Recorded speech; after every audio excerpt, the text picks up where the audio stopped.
Chris Gayle বোলারদের নিয়ে ছেলেখেলা করতেন।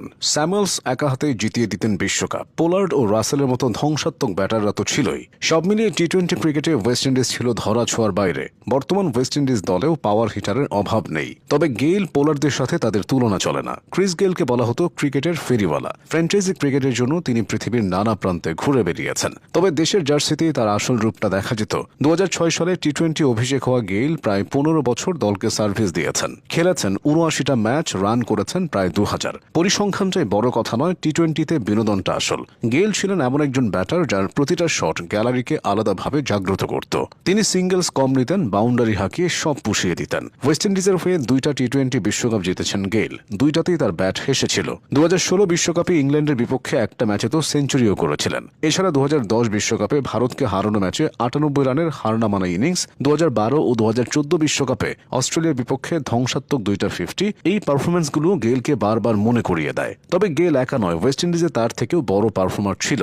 মার্লন স্যামুয়েলস তেমনই একজন। স্যামুয়েলসকে বলা হতো বড় ম্যাচের বড় তারকা। ওয়েস্ট ইন্ডিজ যে 2টা টি-20 বিশ্বকাপ জিতেছে সেটা শুধু তার কারণেই সম্ভব হয়েছে। সাধারণত উইন্ডিজ ব্যাটাররা রয়েস হয়ে খেলতে চান না, শর্টস খেলতেই বেশি পছন্দ করেন। স্যামুয়েলসের মাঝে এই 2টা গুণই ছিল। তিনি প্রচণ্ড চাপের মুহূর্তে থাকতেন বরফ শীতল ঠান্ডা, পরিস্থিতি অনুকূলে আসলেই প্রতিপক্ষের উপর চালাতেন স্ট্রিম রোলার। 2012 টি-20 বিশ্বকাপ ফাইনালে শ্রীলঙ্কার বিপক্ষে ম্যাচটাই তার প্রমাণ। সে ম্যাচে ভীষণ কার্যকর লাসিথ মালিঙ্গা সহ শ্রীলঙ্কা দলের বাকি বোলারদের উপর দিয়ে সাইক্লোন বইয়ে দিয়েছিলেন স্যামুয়েলস। তার 56 বলে 78 রানের সেই ইনিংসটি টি-20 ইতিহাসের সেরা ইনিংস হিসেবেও বিবেচিত হয়। 4 বছর পর 2016 টি-20 বিশ্বকাপেও প্রায় একই রকম ঘটনার অবতারণা করেছিলেন স্যামুয়েলস। ব্র্যাথওয়েট নায়ক হলেও স্যামুয়েলসের 66 বলে 85 রানের ইনিংসটাই উইন্ডিজকে বিশ্বকাপ এনে দিয়েছিল। কায়রন পোলার্ডের কথাটাও আলাদা করেই বলতে হবে। টি-20তে উইন্ডিজের সোনালী দিনের অন্যতম সারথি ছিলেন পোলার্ড। 2016 টি-20 বিশ্বকাপে ওয়েস্ট ইন্ডিজের স্কোয়াডে তিনি ছিলেন না, তবে 2012 সালের আসরে রেখেছিলেন গুরুত্বপূর্ণ ভূমিকা।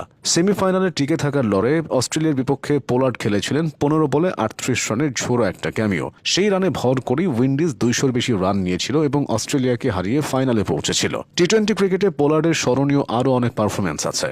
শ্রীলঙ্কার আকিলা ধনঞ্জয়কে 6 বলে 6টি ছক্কা মারা তার মধ্যে অন্যতম। পোলার্ড অনায়াসে বোলারদের তক্তা বানাতে পারলেও তার মাঝে ধৈর্য জিনিসটা ছিল। তবে আন্দ্রে রাসেল একদমই সময় নিতেন না। রাসেল ক্রিজে এসেই বোলারদের উপর ঝড় বইয়ে দিতেন। তার কাছে ওয়ানডে ছিল টি-20-র মতো, এদিকে টি-20 ছিল টি-10-এর মতো। ফ্র্যাঞ্চাইজি ক্রিকেটের তুলনায় আন্তর্জাতিক টি-20-তে রাসেলের ঝড়টা কম দেখা গেছে। এরপরও জাতীয় দলের জার্সিতে তার টি-20 স্ট্রাইক রেট 160-এর বেশি, যা অবিশ্বাস্য।